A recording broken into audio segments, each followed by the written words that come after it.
धेरै अब खुसी लागिरहेछ होइन यसरी सबैजना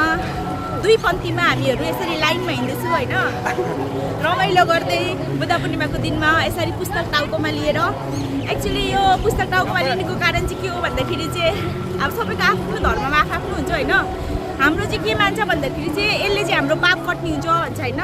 किनभने अब मनुष्य भएर जन्मेर होइन पाप नगर्नु भनेको त्यो त इम्पोसिबल हो नि त पाप त गर्छु होइन र सबैको आफ्नो आफ्नो काट्ने तरिका हुन्छ होइन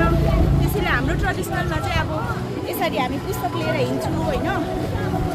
र यसरी चाहिँ हाम्रो पाप कट्ने हुन्छ भन्छ प्लस फेरि आज हामीलाई वेदरले पनि धेरै साथ दिइरहेछ होइन सधैँ चाहिँ अब पुरा घाम लागेको हुन्थ्यो होइन र अझै हामीलाई अब दुःख हुन्थ्यो हिँड्नुको लागि होइन तर आज चाहिँ बुद्ध भगवान्को अब कृपाले भनौँ न दामी वेदर भइरहेको छ हो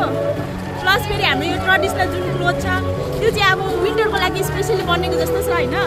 गरममा लाउनु त अब साह्रो पर्छ तर अब आजको वेदरले साथ दिएर होइन राम्रै भइरहेछ पसिना पनि आएको छैन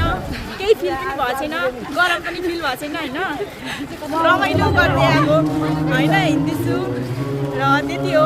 वान्स अगेन सबैलाई है ह्याप्पी बुद्ध पूर्णिमा ल बाई सबैलाई